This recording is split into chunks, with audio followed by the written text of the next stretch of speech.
كما قال عليه الصلاة والسلام محترم صدر اجلاس मुअज़्ज़ज़ हज़रात उलमा इकराम अजीज तलबा अजीज नौजवान समवेत बिरादरान इस्लाम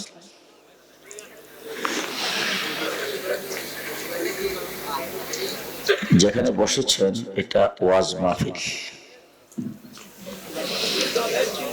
দুই ধরনের সমাবেশ আমাদের বাংলাদেশে হয়, একটা হলো দ্বীনি সম্মেলন, ওয়াজ মাহফিল, ইসলামী সম্মেলন, তাফসীর মাহফিল, সিরাত মাহফিল, আর একটা হলো জনসভা, পথসভা, মহাসমাবেশ, শান্তি সমাবেশ।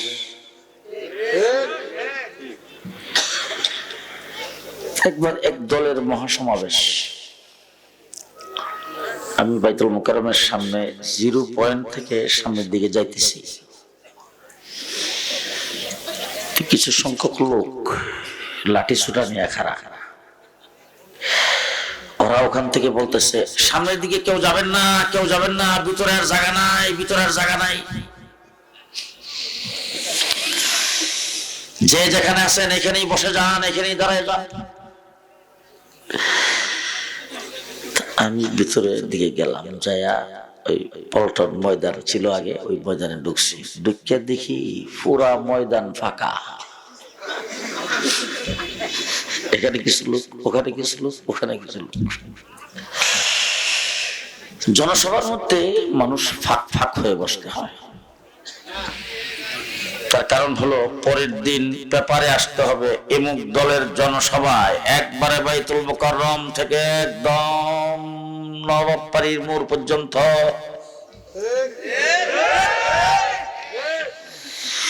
ইসলামী সম্মেলন, ওয়াজ মাহফিল, জিকিরের মাহফিলে গায়ে গায়ে লাগিয়ে বসা সুন্নত। বেশ কম আছে না নাই?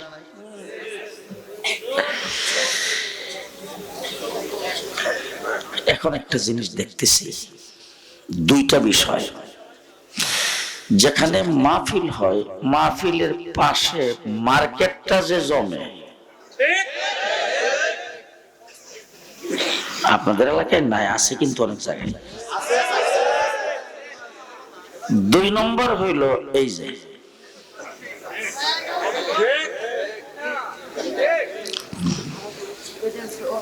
হায় হায় হায় হযরত হাফিজ হুজুর রাহমাতুল্লাহি আলাইহি 1981 সনে রাষ্ট্রপতি নির্বাচন করেছেন। 81 থেকে 87 পর্যন্ত হাফিজ হুজুরের সাথে ছিলাম। কোন ক্যামেরা দেখলে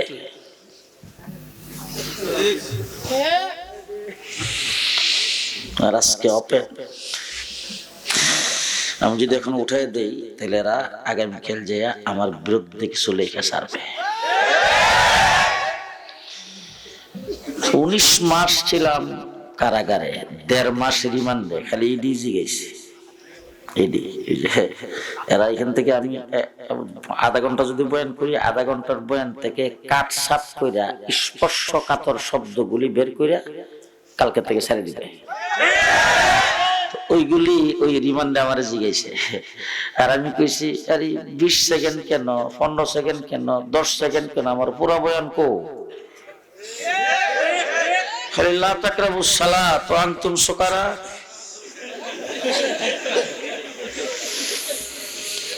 যাই হোক বন্ধুরা আমার, আমি কুয়াশার কারণে আসতে আপনাদের এখানে বিলম্ব হয়েছে, এই জন্য আমি সময় আমার হাতে কম, আমি অল্প সময়ের ভিতরে 2-4টা কথা বলবো। তবে এর আগে একটা জিনিস আমি আপনাদেরকে জিজ্ঞেস করতে চাই, এখানে যারা বসেছেন, দাঁড়ানো আছেন, আমরা কি মুসলমান?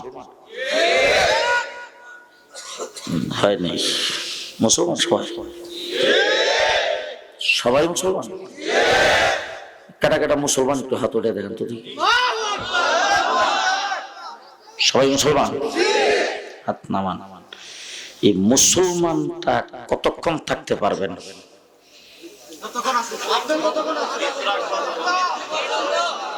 মুসলমান হিসাবে কতক্ষণ নিজকে ধরে রাখতে পারবেন?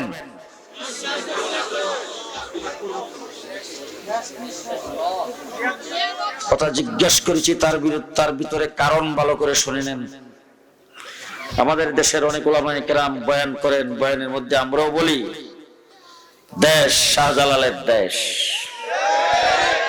থামেন থামেন, এই দেশ শাহপরানের দেশ, হাফিজি হুজুরের দেশ, পীরজি হুজুরের দেশ, শামসুল হক ফরিদপুরের দেশ, আলেম উলামায়ে কেরামের দেশ, খান জাহান আলীর দেশ। এই দেশের মাটির নিচে হাজার হাজার আল্লাহর ওলি শুয়ে আছেন। এই দেশের মুসলমান, এই দেশের আলেম উলামায়ে কেরাম, এই দেশের মাদ্রাসা মসজিদ সম্পর্কে বলতে সাবধান। বয়ান করি না? আপনারা না জানেন, উলামায়ে কেরামকে জিজ্ঞেস করতে চাই, ফিলিস্তিন কার দেশ? মুসলমানদের।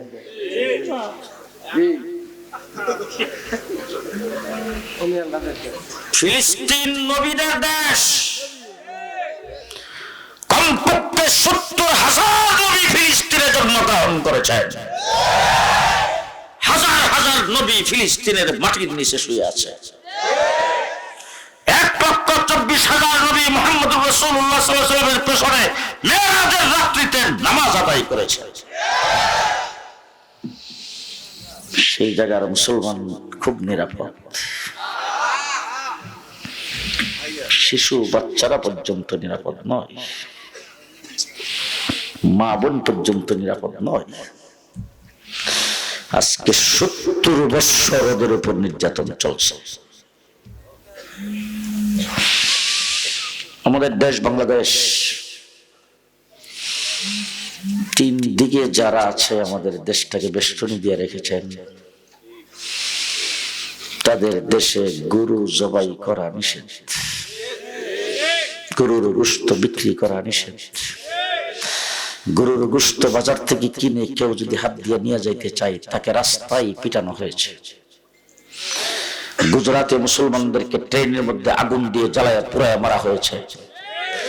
কাশ্মীরের মুসলমানদের উপর আজকে 70 বছর যাবত নির্যাতন চলছে। আমাদের একটা মাত্র জায়গা 35 কিলোমিটার বর্মার সাথে আমাদের বর্ডার। সেই বর্মা বুদ্ধিশের রাষ্ট্র, সেই রাষ্ট্রের আরাকানে মুসলমানদের সংখ্যা ছিল 15 লক্ষ। তাদেরকে পিঠায়া পিঠা বাড়ির থেকে উচ্ছেদ করে বের করে বাংলাদেশে পাঠাইয়া দেওয়া হয়েছে।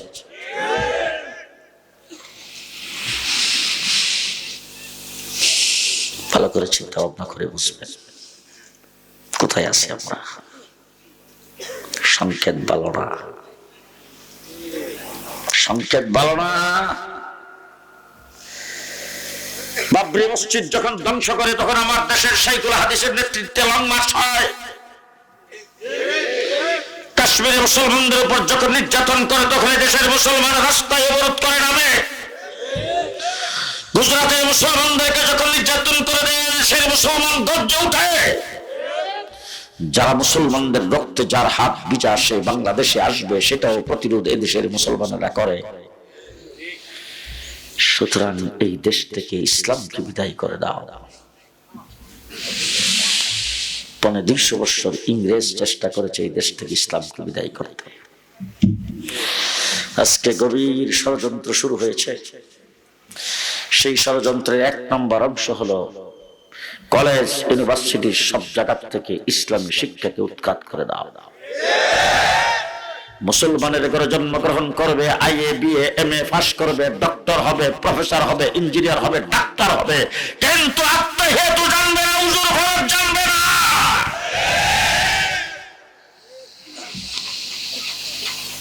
আমার দেশের বড় বড় বুদ্ধিজীবীরা ইন্তেকাল করে, হাজার হাজার বড় বড় উচ্চ শিক্ষিত নেতা নেত্রীরা সেখানে তাদের কর্মীরা জমায়েত হয় জানাজা পড়ার জন্য।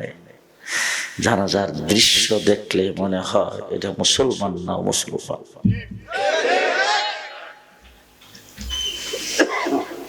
বিশাল বড় উচ্চ শিক্ষিত বুদ্ধিজীবী, নির্বাচন আসলেই মাথায় টুপি। আত্মহিয়াতু জিজ্ঞেস করলে বক্তৃতায় দাঁড়ায় বলে ঈদুল আজহার জানাজার নামাজ।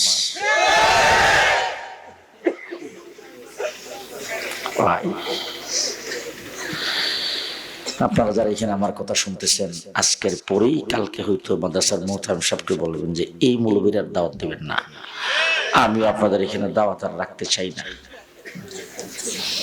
সারা বাংলাদেশ সব জায়গায় বলতেছি, বাবারা আগামীতে দাওয়াত দিয়েন না, কিন্তু কথাগুলি ভালো করে শুনে রাখেন। মুসলমান হিসাবে আছেন, মুসলমান হিসাবে থাকবেন, কতক্ষণ থাকতে পারবেন অবস্থা দৃষ্টিতে বলছি। আল্লাহ না করুক, আল্লাহ না করুক, আল্লাহ না করুক এমন কোন পরিস্থিতি যদি বাংলাদেশে হয়, দেশটা যদি বিজাতিদের কবলে চলে যায়, দেশ যদি নাস্তিকার মুরতাদ হিন্দু বৌদ্ধ খ্রিস্টানের কবলে চলে যায়, আর যদি আপনাকে ইসলাম থেকে দূরে সরাইতে চায়, আপনার বুক বরাবর রাইফেল আর বন্দুকের গুলি তাক করে যদি বলে ইসলাম ছাড়তে হবে, ওই মুহূর্তে থেকে বুক টান করে বলতে পারবেন যে আমি একজন মুসলমান। পারবেন? পারবেন? পারবেন? বুক টান করে পারবেন আমি একজন মুসলমান? কেল্লা কাটায় দেব, ইসলাম দেব না। ডাইনে বামে তাকায় দেখেন, কেউ যদি কথা না বলে মনে করবেন হে দলের লোক। কেল্লা কাটায় দেব, তবে ইমান দেব না। জীবন দিয়ে দেব, তবে ইসলাম দেব না। আমরা খালিদ বিন ওয়ালিদের উত্তরসূরি, আমরা মাজ মুআদ্দিজের উত্তরসূরি, আমরা হযরতে আলীর উত্তরসূরি, আমরা হযরতে আমির হামজার উত্তরসূরি, আমরা ওমর ইবনুল খাত্তাবের উত্তরসূরি, আমরা ইহুদি খ্রিস্টানের উত্তরসূরি নয়। হযরত মূসা আলাইহিস সালাম বলছেন ফেরাউনের সাথে যুদ্ধ করা লাগবে। সমস্ত মূসা আলাইহিস সালামের উম্মতেরা ডাক দিয়ে বলে, মূসা যদি যুদ্ধ করা লাগে তুমি আর তোমার আল্লাহ কইরো, তুমি আর তোমার আল্লাহ কইরো, আমরা এগুলিতে নাই। আমার নবীর উম্মত 313 জন, খানা নাই, পিনা নাই, বউ বাচ্চা মক্কায় রয়েছে। নিজের ব্যবসা বাণিজ্য বাড়িঘর সবকিছু ছেড়ে হিজরত করে মদিনায় আসছেন। আমার রাসূল সাল্লাল্লাহু আলাইহি ওয়াসাল্লাম মদিনার আনসার মুজাহিদ যারা ছিল তাদেরকে এক একজন সাহাবী করে তাদের ঘরে লজিং আর জাগির দিতে শুরু করেছেন। এইভাবে জাগির থাকতেছে, তাদের পকেটে কোনো পয়সা নাই, তাদের গায়ে কাপড় নাই, তাদের গায়ে বিছনা, তাদের ভরণে বিছনা নাই, তাদের কোনো কিছু নাই। বউ বাচ্চা ফালাই আসছেন, কত টেনশন। তারপরে বউ বাচ্চার উপর নির্যাতন চলছে মক্কায়, এই সমস্ত খবর তাদের কাছে আসতেছে। টেনশনের কোনো উপায় নাই। রমজান শরীফের মাস, 17 তারিখ আবু জাহেল আসছেন মদিনায় আক্রমণ করার জন্য। 13টা বছর নির্যাতন করেছেন মক্কায়। এখন মদিনায় আসার পরে মুসলমানদেরকে শান্তিতে থাকতে দেবে না, ইসলামের নবীকে শান্তিতে থাকতে দেবে না। আসছেন 1000-এর বাহিনীয়া, মদিনার থেকে ইসলামকে বিতাড়িত করে দিবে। আয়েশা যখন খালি ডাক দিছেন খেলা হবে,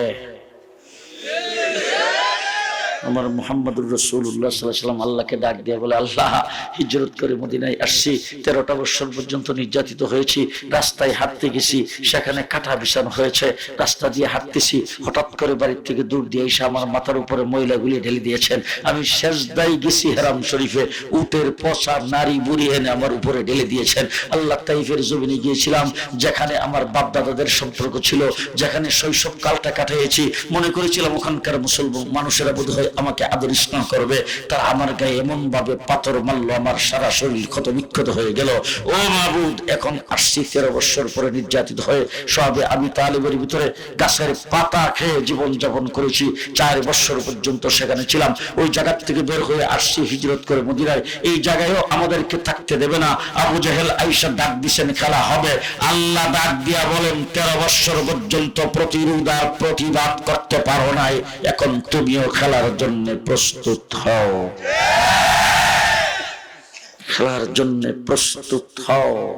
বাস, আমার রাসূল সাল্লাল্লাহু আলাইহি ওয়াসাল্লাম মদিনাতে আহ্বান করেছেন, আবু জাহেল আসতেছে, এতদিন পর্যন্ত নির্যাতিত হয়েছে, তখন তো কোনো প্রতিবাদ প্রতিরোধ করতে পারো নাই। আজকে আল্লাহ পাক আমাদেরকে অনুমোদন করেছেন প্রতিবাদ আর প্রতিরোধ করার জন্য যুদ্ধের ময়দানে নামতে হবে। মূসা আলাইহিস সালামের উম্মত বলেছেন, যদি যুদ্ধ করা লাগে মূসা তুমি আর তোমার আল্লাহ কইরো। আর আমার নবীর উম্মত মুহাম্মদুর রাসূলুল্লাহ সাল্লাল্লাহু আলাইহি ওয়াসাল্লামের উম্মত বউ বাচ্চা ফেলাই আসছেন, বাড়িঘর ফেলাই আসছেন, সহায় সম্পত্তি ফেলাই আসছেন। তারা এখানে আসছেন, বাড়ি নাই ঘর নাই। তারপরে মুসলমান যারা আছেন তারাও জীর্ণ শীর্ণ, গায়ে কাপড় নাই, পরনে ঘরে খাবার নাই, কোনো কিছু নাই। এই অবস্থায় মাত্র মুসলমানদের সংখ্যা ছোট বড় সব মিলায়া ওই জায়গার মধ্যে 2,000 হবে। এরকম অবস্থায় যুদ্ধ করতে পারে মাত্র 1-150 এরকম লোক হবে। এখন এই মানুষগুলি নিয়ে রাসূল যুদ্ধ করবে, অস্ত্র পাবে কোথায়, তলোয়ার পাবে কোথায়, ঘোড়া পাবে কোথায়, উট পাবে কোথায়, খানা পিনা কোথা থেকে নিয়ে যাবে, কারো কোনো কিছু খবর নাই। এমন সময় আমার রাসূল সাল্লাল্লাহু আলাইহি সাল্লামের সামনে মুসলমানরা জীর্ণ শীর্ণ অবস্থায়, পেটে খিদা অবস্থায় এসে রাসূলকে ডাক দিয়ে বলছেন, ও আল্লাহর হাবিব, মুসা আলাইহিস সালামের উম্মত মুসা আলাইহিস সালামকে বলেছে যুদ্ধ করা লাগলে তুমি আর তোমার আল্লাহ কইরো, আমরা আমাদের নবীর সামনে দাঁড়ায়া আপনাকে পরিষ্কার ভাষায় বলে দিচ্ছি, যতক্ষণ আমাদের দেহের ভিতরে প্রাণ থাকবে আপনার ডাইনে বামে সামনে পেছনে লড়াই করতেই থাকবো, লড়াই করতেই থাকবো। রাসূল সাল্লাল্লাহু আলাইহি সাল্লাম বলছেন বদরের ময়দানে যাইতে হবে আমার মতো মেরাক্কা, কানা, খুরা, আতুল, লুলা, ল্যাংরা সব যুদ্ধের ময়দানে যাওয়ার জন্য আসছে। ছোট একটা বাচ্চা কোলে নিয়ে একজন মায়া লুকাইছে, আয়েশা হুজুর আমার বাচ্চাটা, আল্লাহু আকবার, তো জোরে করে মানুষ শুনবে, আস্তে করে, হুজুর আমার বাচ্চাটা যুদ্ধের ময়দানে নিয়ে যান। রাসূল সাল্লাল্লাহু আলাইহি সাল্লাম কি মস্কারি করতে আইছো? হ্যাঁ, এই ছোট বাচ্চা যুদ্ধের ময়দানে কি কাজে লাগবে? মহিলা চোখের পানি ছেড়ে দিয়ে বলেন, হুজুর উপযুক্ত তো আমার ঘরে কেউ নাই যুদ্ধের ময়দানে দেওয়ার জন্য, এই ছোট বাচ্চাটা আমার গর্ভে জন্মগ্রহণ করেছে, এই বাচ্চাটাকে দিয়ে দিচ্ছি এই জন্য, কেউ যদি আপনার গায়ে তীর মারতে আসে বাচ্চাটাকে ডাল স্বরূপ ধরবে। 313 জন সঙ্গে আরো সবাই যাচ্ছেন। রাসূল সাল্লাল্লাহু আলাইহি ওয়াসাল্লাম বলেন এইভাবে তো ঢালাও ভাবে যুদ্ধের ময়দানে গেলে হবে না, মাপ দিতে হবে, মাপ দিয়া যারা মাফে পড়ে তাদেরকে নিতে হবে, চেক করতে হবে, যারা চেকিং এ টিকে তাদেরকে নিতে হবে। রাসূল বলেন সবাই কাতার সোজা করে দাঁড়াও। সবাই কাতার সোজা করে দাঁড়াইতে গেছে। এখন ছোট দুইটা বাচ্চা, একজনের নাম মাজ আর একজনের নাম মুআব্বিস, একটার বয়স 8 আর একটার বয়স 10। এই দুইটা বাচ্চা যুদ্ধের ময়দানে যাওয়ার জন্য আইছে। এখন দুই ভাই, এক ভাই আরেক ভাইয়ের চোখের দিকে তাকায় ডাক দেখো, তোরা ডাকায় গেলাম রে, ভাবছিলাম যে সবার সাথে সিফা সাফা দিয়ে চলে যাবো, এখন চেকিং করলে তো আমরা বাধু। দুই ভাই, এক ভাই আরেক ভাই দুইজন একসাথে তারাইলে অসুবিধা, দূরে দূরে খারাপ। একজন খারিছে কাতারের একটু সামনে, আরেকজন একদম দূরে যায় খারিছে। দুইজন ছোট ভাই দাঁড়াইছে দূরে আর বড় ভাই দাঁড়াইছে কাছে। রাসূল চেক করতে শুরু করেছেন, কিছু মানুষের চেক করার পরে দেখে 10 বছরের বাচ্চাটা।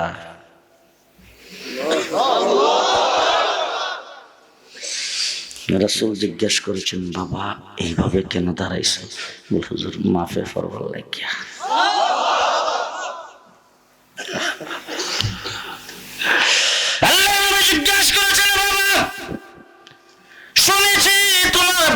দুনিয়াতে জীবিত নাই? বলে জি হুজুর। তোমার বৃদ্ধা মা ঘরে আছে? বলে হ্যাঁ। যাও বাবা, জিহাদের ময়দানে যাইতে হবে না, মায়ের খেদমত করো, জিহাদের সওয়াব পাইবা। বাচ্চারা ডাক দিয়ে বলেছে, হুজুর আপনার কাছ থেকে জিহাদের ঘোষণা শুনে মায়ের কাছে যায় দেখি মা বুক ফাটা কান্নায় ব্যস্ত। ঘরের ভিতরে বসে বসে মা বিলাপ করে কান্দে, চোখের পানি গাল বেয়ে বেয়ে ঝরে। মাকে যায় জিজ্ঞেস করেছি, মা কি জন্য কান্দো? মা ডাক দিয়া বলে, আজকে যদি তোর বাবা জীবিত থাকতো, যুদ্ধের ময়দানে পাঠাইয়া হাসরের কঠিন ময়দানে মুজাহিদের স্ত্রী হিসাবে উঠতে পারতাম।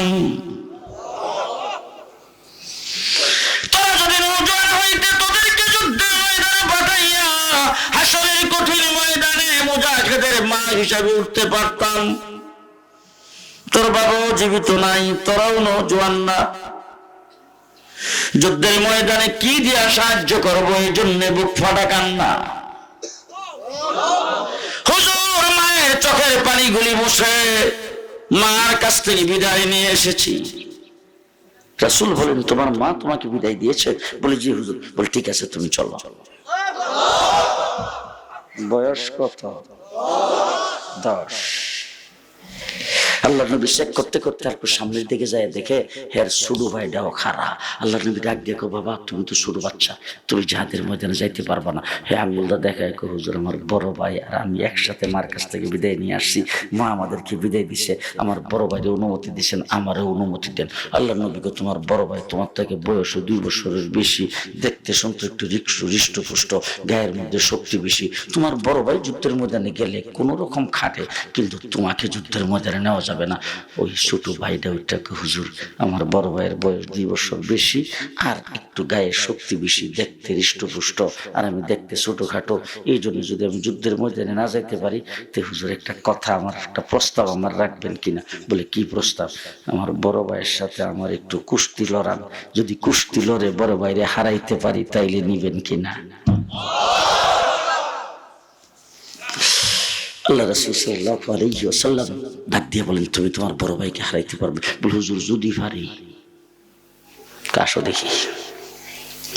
দুইজনকে একসাথে খাড়া করছে, ছোট ভাই বড় ভাইয়ের চোখের দিকে তাকায় ডাক দিয়ে, ভাই দুইজন একসাথে মার কাছ থেকে বিদায় নিয়ে এসেছি, এখন তুমি তো আসল 2 বছর বয়স বেশি, তোমার গায়ে শক্তি বেশি, তুমি যদি আমার শক্ত করে ধরো তাইলে কি আমি তোমার সঙ্গে পারো?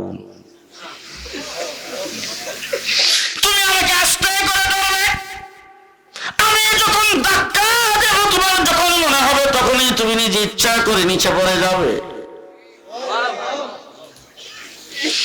চুক্তিপত্র 2 ভাইয়ের সাথে হয়ে গেছে। ছোট ভাই বড় ভাইকে ধাক্কা দিছে, 10 ধাক্কা দিয়ে প্রথম ধাক্কাই বড় ভাইয়ের নিচে ফেলাই দিছে। ফেলাই দিয়ে লাভ দিয়ে উঠে দাঁড়ায় আল্লাহ নবীরে ডাক দেখো, হুজুর এখন আল্লাহ নবী কো চল। গেছে যুদ্ধের ময়দান, প্রচন্ড বেগে যুদ্ধ চলছে, খেলা হবে, প্রচন্ড বেগে যুদ্ধ চলছে। ওই যুদ্ধের ময়দানে প্রচন্ড বেগে যুদ্ধ যখন চলছে, আল্লাহ নবী আল্লাহর দরবারে হাত উঠে ডাক দিয়ে, আল্লাহ এই 313 জন আমার জীবনের ফসল, আমি সবে আবু তালেবের ভিতরে 4 বছর জেল খেটে, আমি পাথরের মতো বৃষ্টির আঘাত খেয়ে আমার রাস্তায় কাটা বিছাইতেন, সেই শৈশব সবকিছু করে আমি 313 জনকে প্রস্তুত করেছি। আল্লাহ 313 জন আমার জীবনের ফসল, আজকে যদি তারা ধ্বংস হয়ে যায়, আগামী দিনে সরিষা বাড়িতে কিন্তু ইসলাম পৌঁছবে না, গনবাড়িতে ইসলাম যাবে না, মধুপুর ইসলাম যাবে না, টাঙ্গাইল ইসলাম যাবে না। আল্লাহ তোমার নাম লেনেওয়ালা কেউ থাকবে না। আল্লাহর দরবারে হাত উত্তোলন করে হুজুর কাঁদতেছেন, সেজদায় পড়ে রাসূল কাঁদতেছেন। হযরত আবু বকর সিদ্দিক বলে, হুজুরের সেজদার জায়গাটা চোখের পানিতে ভিজে গেছে। জিবরাইল আমিন আইসা আল্লাহর নবীর সালাম দিয়ে আইছি। রাসূলুল্লাহ সাল্লাল্লাহু আলাইহি ওয়াসাল্লাম ডাক দিয়ে আইসো না পাঠাইছে? জিবরাইল কো, আমি কোথাও না পাঠাইলে আইতারি না। আমার বাংলা কথা বুঝেনি না, সজাগ আছেন তো না ঘুমাইছে? জিবরাইল কো, আমি তো না পাঠাইলে আইতারি না। বলে আল্লাহ যে পাঠাইছে তোমার কি দিয়ে পাঠাইছে? বলে হুজুর আজকে একটু ব্যতিক্রম হয়েছে, অন্য সময় উহি দিয়ে পাঠায়, হুকুম আহকাম দিয়ে পাঠায়, আপনার সঙ্গে বিভিন্ন রকম কথাবার্তা দিয়ে পাঠায়, কিন্তু আজকে আমাদের প্রথম আল্লাহ ডাক দিয়া কো, যুদ্ধের পোশাক পর, যুদ্ধের পোশাক পর। আমি আল্লাহকে বলছি, আল্লাহ যুদ্ধের পোশাক পরা তো আমার কাম না, যুদ্ধের জন্য তো তুমি ফেরেশতাদেরকে বানাও নাই, যুদ্ধের জন্য মানুষকে বানাইছো, মারামারি করার জন্য মানুষকে বানাইছো, যুদ্ধের ময়দানে লড়ার জন্য মানুষকে বানাইছো। ফেরেশতা তো যুদ্ধের ময়দানে কোনো কাজে লাগে না, আমার তো যুদ্ধ করার কাজ না, আমি যুদ্ধের পোশাক পরবো কেন? আল্লাহ ডাক দেখো, যুদ্ধ করার কাজ তোর জন্য নয়, কিন্তু আজকে করা লাগবে। জিবরাইল আমিন যুদ্ধের পোশাক পরেছেন। আল্লাহ ডাক দিয়ে সাথে শক্তিশালী বাহিনী নিয়ে যাও। রাসূলুল্লাহ সাল্লাল্লাহু আলাইহি ওয়াসাল্লাম জিবরাইল আমিন ডাক দিয়ে, হুজুর 3000 আমার সাথে আছে আর 4000 মধুপুরের মুরে। মধুপুরের মুর না গেলে আপনারা বুঝতেন না। মধুপুরের মুরে 5000 আর 3000 আমার সাথে আছে। আল্লাহ নবী কো, নাম। প্রচন্ড বেগে যুদ্ধ চলতেছে, এমন সময় একজন সাহাবী দৌড়ে এসে আল্লাহ নবীকে ডাক দিয়ে, হুজুর ডর করে, যুদ্ধ করবো কেমনে? বলে কেমনে ডর করে? বলে আওয়াজ শুনি মানুষ দেখি না। আরে সুবহানাল্লাহ, তো জোরে কোন কেন মাইসে শুনবো তো? হুজুর আওয়াজ শুনি মানুষ দেখি না। রাসূল বলেন, কি আওয়াজ শোনো? বলে আকবিল আকবিল আকবিল, আগে আও আগে আও। আওয়াজ শুনতেছি, কোনো মানুষ দেখি না। রাসূল সাল্লাল্লাহু আলাইহি ওয়াসাল্লাম বলেন, জিবরাইল আমিনের আওয়াজ ফেরেশতাদের major general commander in chief. শেষ কথাটা আপনাদেরকে বলে দেই, হযরত আব্দুর রহমান ইবনে আউফ সাহাবীর নাম শুনেন নাই তো জীবনে? আশারে মুবাশশারের একজন যুদ্ধের ময়দানে নামছে। এখন যুদ্ধের ময়দান থেকে প্রচন্ড বেগে যখন যুদ্ধ চলতেছে, গোটা মাঠের মধ্যে যখন ধুলাবালি উঠতেছে, এমন সময় আব্দুর রহমান ইবনে আউফ দূর থেকে দেখতেছে একটা উঁচা ঘোড়ার উপরে বৈশা আবু জেহেল বড় হাত ডাক দিয়া যুদ্ধ পরিচালনা করতেছে। এমন সময় দূর থেকে দেখে তিনি মনে মনে ভাবতেছে, আবু জেহেল কোন জায়গায় আছে, সেই জায়গাটা যখন আমার নির্ণয় হয়ে গেছে, আমি যখন জেনে ফেলছি, এখন ইচ্ছা করব আবু জেহেলের উপর আক্রমণ করা যায় কিনা। তবে আবু জেহেলের সাথে বডিগার্ড আছে না নাই? আমি যদি এক আক্রমণ করতে যাই, আবু জেহেলের বডিগার্ড তো আমাকে ছেড়ে দিবে না। সুতরাং আবু জেহেলের উপর আক্রমণ করতে হইলে বুদ্ধিমানের কাজ হইল আমার সাথে কয়েকজন শক্তিশালী মুজাহিদ দরকার।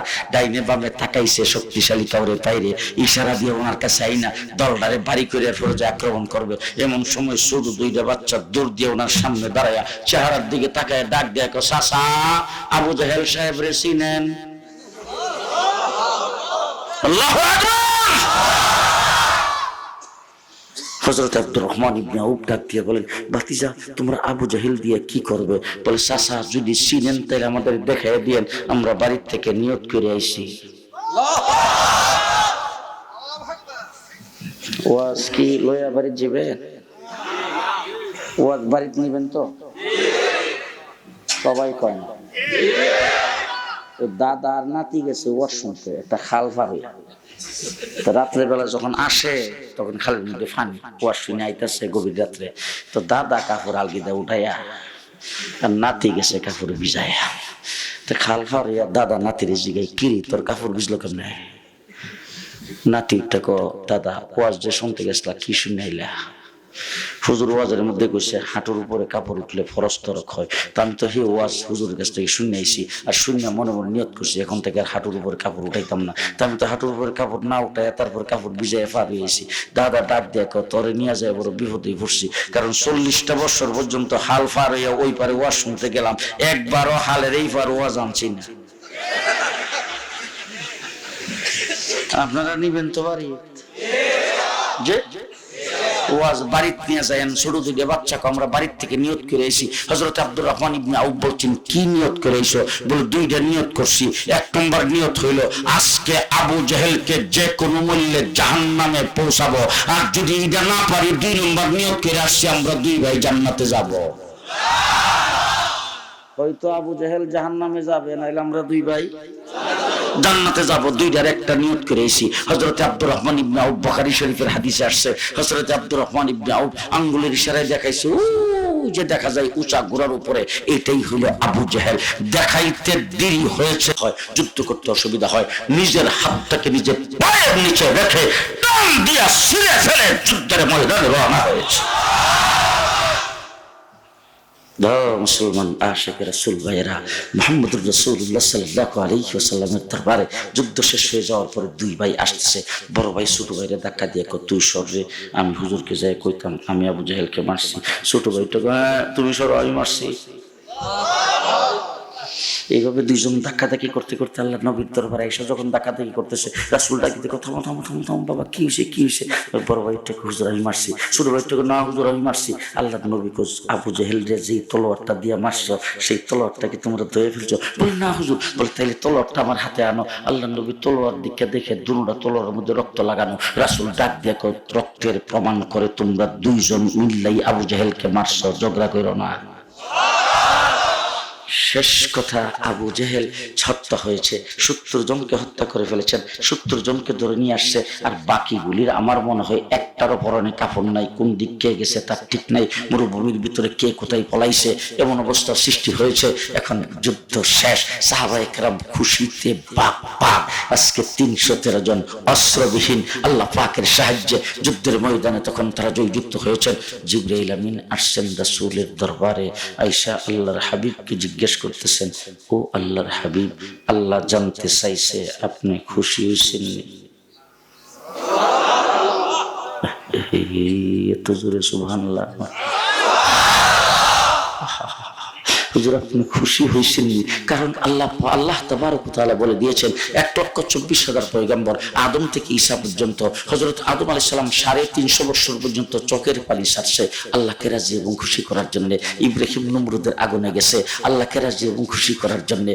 ইউসুফ আলাইহিস সালাম কুয়াতে গেছে আল্লাহকে রাজি এবং খুশি করার জন্য। তাহলে প্রত্যেক নবী আল্লাহকে রাজি এবং খুশি করতে চায়। আপনারা যারা এখানে বসেছেন আল্লাহকে রাজি করার জন্য বসেছেন। শেষ রাত্রে আল্লাহর ওলিরা তাহাজ্জুদ পড়ে আল্লাহকে রাজি করার জন্য, চোখের পানি ছেড়ে ছেড়ে বলে আল্লাহ তোমার রেজামন্দি চাই, তোমার নারাজি চাই না। আর আল্লাহ পাক বলেন ওয়ালা সাউফা ইউতিকা রাব্বুকা ফাতারদা, ও হাবিব আমি আল্লাহ আপনাকে দিতেই থাকবো, দিতেই থাকবো, দিতেই থাকবো, যতক্ষণ আপনি রাজি না হন ততক্ষণ দেব। আল্লাহ জিজ্ঞেস করেছেন আপনি রাজি হয়েছেন কিনা, খুশি হয়েছেন কিনা? রাসূল সাল্লাল্লাহু আলাইহি ওয়াসাল্লাম দেখেন জিবরাইল এখনো যুদ্ধের পোশাক খুলছে না। ঘুমে ধরছে আপনাদের। জিবরাইল এখনো যুদ্ধের পোশাক খুলে নাই। আবু জাহেল আল্লাহর হাবিব জিজ্ঞেস করেন জিবরাইল তোমার গায়ে দিয়ে এখনো যুদ্ধের পোশাক? সাহাবায়ে কেরাম তো সব যুদ্ধের পোশাক খুলে ফেলছেন, তারা তো রিল্যাক্স হয়ে গেছেন, তারা কত খুশি আনন্দ করতেছেন, তুমি দিয়ে এখনো যুদ্ধের পোশাক পরে রাখছো। জিবরাইল আমিন ডাক দিয়ে কই হুজুর আমার গায়ে যুদ্ধের পোশাক দেখছেন, আপনার আবু বকরের গায়ে যুদ্ধের পোশাক দেখেন নাই, আপনার আবু বকর এখনো খুলি নাই, আমিও খুলি নাই।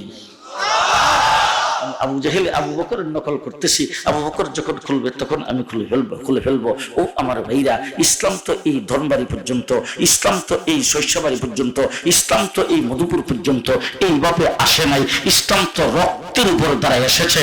আজকে আমাদের বাংলাদেশে কেউ যদি কোথাও নিহত হয় মানুষ স্লোগান দেয় ইমুকের পবিত্র রক্ত বেটা যেতে দেব না। আমি জিজ্ঞেস করতে চাই গোটা পৃথিবীর সমস্ত ওলি আব্দুল গাউস কুতুব তাম পৃথিবীর সমস্ত মুসলমানের রক্ত যদি একত্রিত করা হয় আল্লাহর নবীর এক ফোঁটা রক্তের মূল্য হবে না, হযরত বেলালের এক ফোঁটা রক্তের মূল্য হবে না, হযরত হাসান হুসাইনের এক ফোঁটা রক্তের মূল্য হবে না।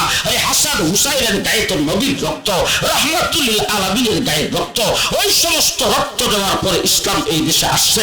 আজকে যদি ইসলামকে কেউ মিটাই দিতে আসে, আমার স্কুল কলেজ থেকে ইসলামী শিক্ষাকে বরবাদ করে, ইসলামী শিক্ষাকে দূরে সরায়া সমকামিতাকে বৈধতা দিয়ে এই দেশের মধ্যে যদি কেউ মেয়ে হিসাবে জন্মগ্রহণ করে, ছেলে সাজতে চায়, ছেলে হিসাবে জন্মগ্রহণ করে মেয়ে দাবি করতে চায়, এইটা বৈধতা দিয়ে বাংলাদেশ যদি নাস্তিকা মুক্তাদের দেশ বানাইতে চায়, লড়াই করতে কে কে প্রস্তুত আছে রাস্তায়? নাসরুম মিনাল্লাহ, নাসরুম মিনাল্লাহ, ফাতহুন করিম, ওয়া বাশশিরিল মুমিনিন। আসসালামু আলাইকুম ওয়া রাহমাতুল্লাহি ওয়া বারাকাতুহু।